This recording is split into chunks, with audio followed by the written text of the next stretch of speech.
This is Letter from America. Today's topic is ZANU PF tells ZANU PF Musangano waparara. The party is finished. A secret document on a survey commissioned by ZANU PF has revealed that ZANU PF is now a ghost party. It is finished. It has lost support of the vast majority of the Zimbabweans. The document was so secret that it was never made public at last year's ZANU PF Congress. But some really concerned ZANU PF members revealed this document to select individuals. This survey was done in secret and involved selected officials visiting rural populations to ask them what they thought about ZANU PF. But the officials were aware what response they would receive from the people. So they used all kinds of tricks to get people to say on record that they still supported ZANU PF. Some of the tricks they used was to bring food and seeds and fertilizer with a promise to bring more in future. But most of the people surveyed stated that they no longer supported ZANU PF. They said they were card-carrying members out of fear of violent retaliation from ZANU PF thugs. Although this survey and this report was secret, it only confirmed results of the so-called cell audit ordered by Mnangagwa. He wanted to know just how much support the party had at the cell level. So he ordered members of each cell throughout the country to report to each cell meeting for an audit. This audit was done in public. Results showed that a few people showed at most of these cell meetings. Many cell meetings were cancelled because nobody came. At the party's congress last year, it became clear to delegates that the party has lost support. One former official tweeted, "Musangano waparara, the party is finished." To stay in power, ZANU PF has had to resort to rigging elections and engaging in politically motivated violence. Ultimately, ZANU PF is relying on the army, police, and thugs to keep it in power. But there's a big surprise on that support. The scariest news for Mnangagwa and ZANU PF recently has been the reports that the Zimbabwe army, just like the police and the CIO, is getting tired of being politicized. One of the soldiers reportedly told CCC's president, Advocate Nelson Chamisa, that "Musatye zvenyu chefu, isu tawa yellow. Do not be afraid, sir. We are also yellow." The soldier was giving an inside information of a restless army that is also rooting for political change in Zimbabwe. And some police officers also reportedly said that they did not like being told to harass opposition supporters, and that they were only doing their job as ordered by the authorities. They were only following orders, which they did not like to pursue. One police officer said most of the police who engage in atrocities are members of ZANU PF dressed as police officers. ZANU PF headquarters in Harare has a stockpile of police and army uniforms. This is illegal. If they want to send their members on a mission to harass, kidnap, torture, or kill opposition members, ZANU PF will dress their own members as police officers to do the dirty job. According to public records, the Zimbabwe army has about 30,000 soldiers and 5,000 are in the Air Force. Zimbabwean soldiers in peacekeeping forces under the United Nations have reportedly performed very well and professionally in other countries.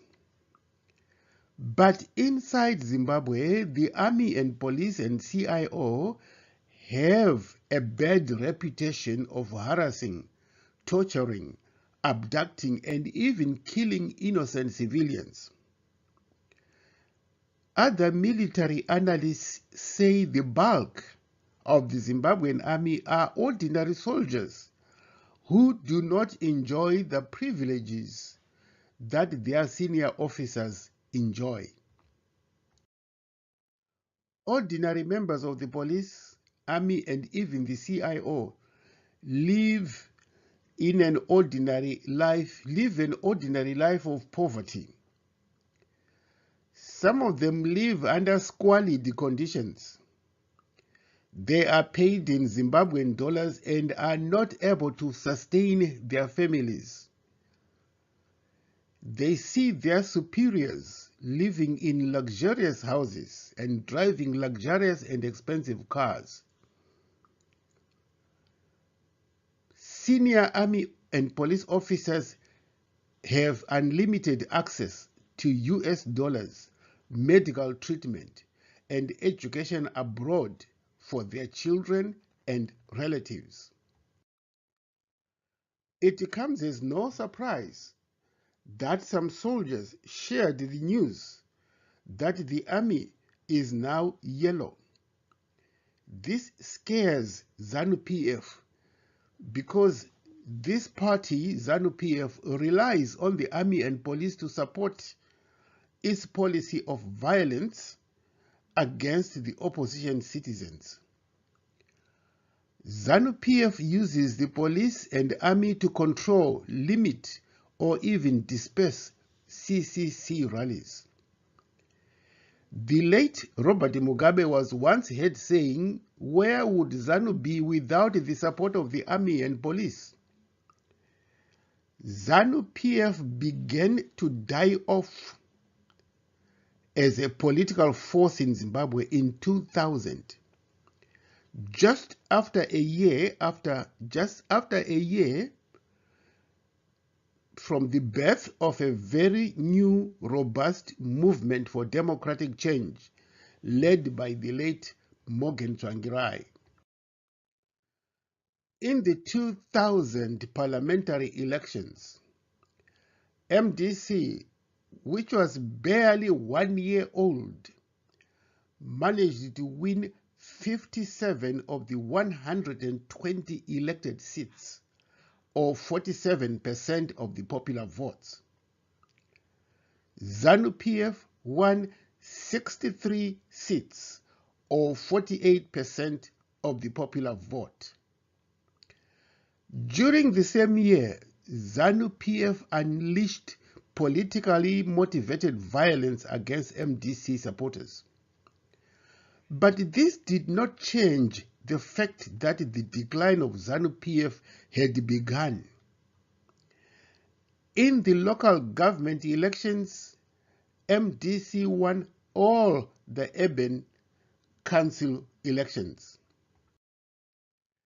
And this led to some people calling ZANU PF a rural party and not a ruling party. ZANU PF knew very well that it risked being swept into the dustbin of history if it did not take drastic measures to stay in power. Enter the Joint Operations Command, or JOC. The Joint Operations Command was established during the Second Chimurenga by the Rhodesian Security Services to counter the efforts of the freedom fighters. After independence, JOC retained its role. The Joint Operations Command is a body comprising senior officials from the Zimbabwe National Army, Air Force of Zimbabwe, Zimbabwe Republic Police, Zimbabwe Prisons and Correctional Services, and Central Intelligence Organization, which is responsible for the coordination of state security in Zimbabwe. But the same JOC has been accused of spearheading most state-sponsored atrocities since independence, as well as manipulating elections. The Joint Operations Command is also called the Securocrats. ZANU PF owes its existence to the JOC Securocrats. ZANU PF no longer exists as a viable party with significant public support. In 2000, ZANU PF lost public support to the newly born MDC led by Tsvangirai. Today, that support has been passed on to the CCC led by Nelson Chamisa. But for all these years since 2000, ZANU PF has not really cared about cultivating public support because it has always felt its position in power is guaranteed by the Securocrats in JOC. But the Securocrats are able to maintain their support for ZANU PF if they have the total and traditional allegiance from the soldiers and the police officers. This allegiance can no longer be guaranteed. The Zimbabwean army and police are now increasingly staffed and run by young soldiers, many of whom were not born before independence 42 years ago. Many of the former Zandla and Zipra soldiers are now too old for the army and they are retiring in large numbers. These retiring soldiers are part of the old guard that was motivated by the mantra that they fought for and won independence through the armed struggle. They believed that, as Mugabe used to say, the ballot cannot replace the bullet. But for today's Zimbabwean soldier, the armed struggle and the focus on the bullet and violence to keep ZANU PF in power is meaningless, or more appropriately, has no meaning in their everyday lives. What has meaning in the everyday lives of today's Zimbabwean soldiers is what has independence done for me and my family. The bulk of the Zimbabwean soldiers are as poor as more than 70% of the country's population. These young soldiers also find that ZANU PF has no answer to this national and historic question. Now that you gained independence for me after your armed struggle, what has independence brought for me and my family? What have you done for me and my family? In a stark contrast, the youthful Zimbabwean soldiers find that the CCC, led by Advocate Chamisa's words and promises, resonate with their aspirations. And the Zimbabwean soldier sees every day hundreds of thousands of Zimbabweans thronging to the CCC rallies. CCC rallies are voluntary. There is no coercing of people to attend. There is no busing of people from the length and breadth of the country to the CC rallies. Despite all efforts by the police to stop these rallies, people still come in droves.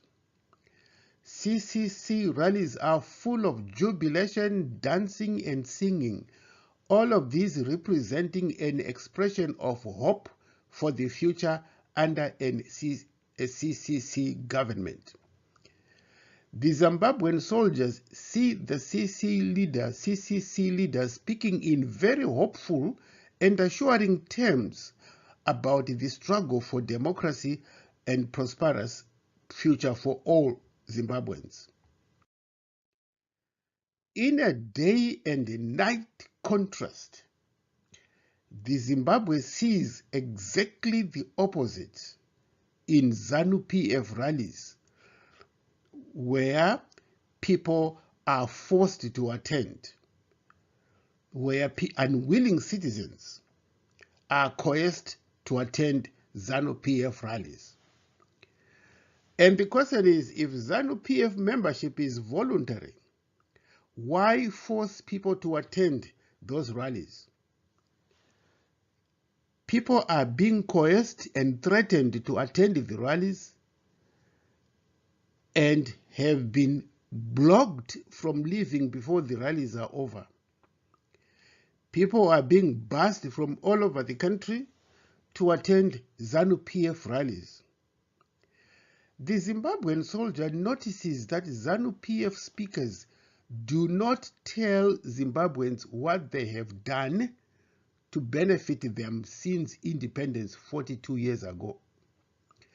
ZANU PF speakers use threatening language to scare everybody. They don't offer any hope for the future. They cannot account for the past. And Zimbabwean soldiers reach the logical conclusion that their future does not lie with ZANU PF but with CCC.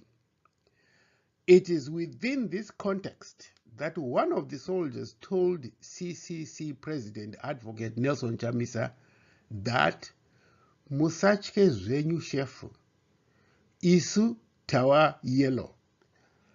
Do not be afraid of us, sir.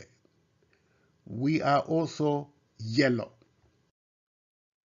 What scares ZANU is that the loss of army and police support will spell a sudden death for the party. Without the support from securocrats, ZANU is a shadow of its former self. And this leaves ZANU shaking uncontrollably. The stakes are very high from Mnangagwa and ZANU PF. To be assured of continued support from the army, ZANU PF is frantically trying to give money and other resources to army chiefs and securocrats. Investigations by Sentry, a US-based organization, on corruption in Zimbabwe show that billions of dollars in taxpayers' money have been illegally used to finance corrupt activities. One of the programs for channeling public funds to corrupt uses is the Command Agriculture, which fell under the supervision of Mnangagwa. Emerson Mnangagwa. According to CCC Vice President BT, the bulk of the stolen funds, amounting to $6.8 billion in 2019, went to Kudakwashe Tagwirei of the Secunda Company. However, some observers note that not enough money and resources have been passed on to the majority of the soldiers and the police. Only the top army chiefs and other securocrats have been the major beneficiaries. Apart from trying to placate the army, ZANU PF is engaged in a massive ballot rigging. ZANU PF knows very well that if elections are free and fair, CCC will very easily defeat ZANU PF. Just recently, police, acting under the orders of the ZANU PF leaders, prevented CCC Secretary General Charlton Wende from talking to the media after visiting the Zimbabwe Electoral Commission offices. The police forced Wende to get into his car and go home. This shows how desperate ZANU PF is, knowing very well that the party is grasping at straws in a desperate bid to stay in power. Police have also banned more rallies by the CCC while allowing ZANU PF rallies to go ahead without any interruption or conditions. A video showing two unidentified people carrying a ballot box in the bush in Murewa has gone viral. It is well known that ZANU PF has a habit of stuffing ballot boxes. Murewa has traditionally been viewed as a ZANU PF stronghold with a solid support base for the ruling party. Yet even in those strongholds, ZANU PF is engaged in stuffing ballot boxes. Why? ZANU PF is no longer sure how much support it really enjoys, given the fact that CCC leaders' rallies in both rural and urban areas have seen a phenomenal attendance. ZEC has been complicit in the rigging process. The logos and symbols to identify CCC on the ballot have been disfigured to the extent of being unrecognizable. It is reported, but not yet independently confirmed, that the ballot contains 3 CCC party names on the ballot. ZANU PF registered 2 other parties with the same CCC as Chamisa's CCC. This is aimed at confusing the voters. The hope now is that voters for Chamisa will see through this confusion and correctly identify the real CCC name for Chamisa on the ballot. The by-elections scheduled for March 26 are widely seen as a referendum on ZANU PF and a test case for the newly formed CCC. However, given the shambolic nature of the 2022 voters' roll and the very uneven electoral playing field, it will be difficult to make an absolute determination of the strengths and weaknesses of both ZANU PF and CCC. CCC leader Chamisa says the relative strength of CCC lies in the people. ZANU PF can rig the elections as much as they want, but this will not diminish the people's support for the CCC. As a matter of fact, and ironically, all these efforts by ZANU PF to harass, restrict, arrest, torture, and even kill CCC supporters is having an opposite effect and backfiring on ZANU PF.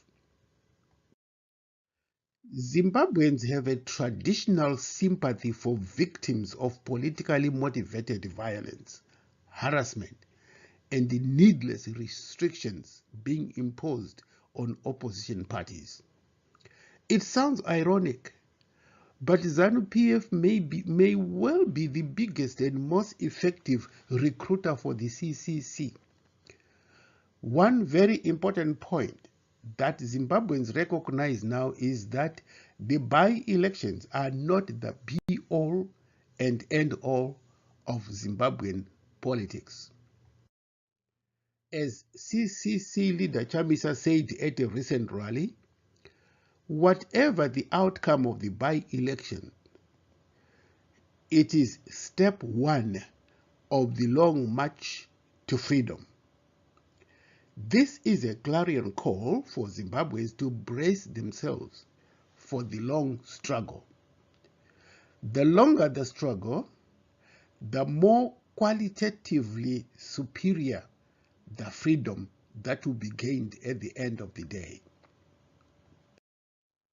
Amilcar Cabral, the hero of the Guinea-Bissau struggle against Portuguese colonialism in the 1970s, told his supporters not to expect easy victories, not to expect quick victories.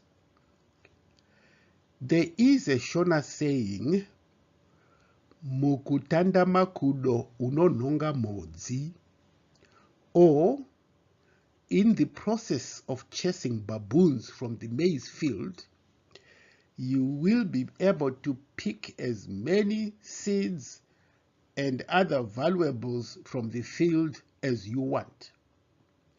The longer and the time you take to chase the baboons, the more valuables you will be able to pick. There is already widespread national dissatisfaction with Mnangagwa and ZANU PF for 42 years of misrule. The more the struggle continues, the more people will join CCC. This could include young soldiers in the army and police officers, as well as former ZANU PF members who are now totally dissatisfied with their leadership. It does not matter how much and how long ZANU PF will harass, kidnap, jail, or even kill opposition members of the CCC. This is a long-drawn struggle for what Chamisa called the final Chimurenga. CCC members are young, and they are 70% or more of the Zimbabwean population. They are very active, robust, and easily engage in acts of defiance against the ZANU PF authorities. The youths, as well as the aging ZANU PF aparechiki, know very well that time is on the side of the youths. Time is not on the side of the aging ZANU PF people. The ZANU PF leadership is aging and dying off. So are the liberation hero sentiments, which are also dying off. 2022 is indeed year one of the fourth and final Chimurenga. Thank you very much for listening. This concludes today's broadcast of Letter from America, a weekly in-depth analysis of the situation in Zimbabwe. Thank you for listening.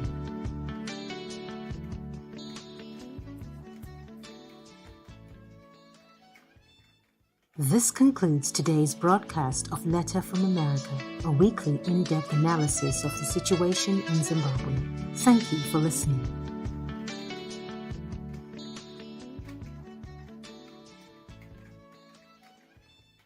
This concludes today's broadcast of Letter from America, a weekly in-depth analysis of the situation in Zimbabwe. Thank you for listening.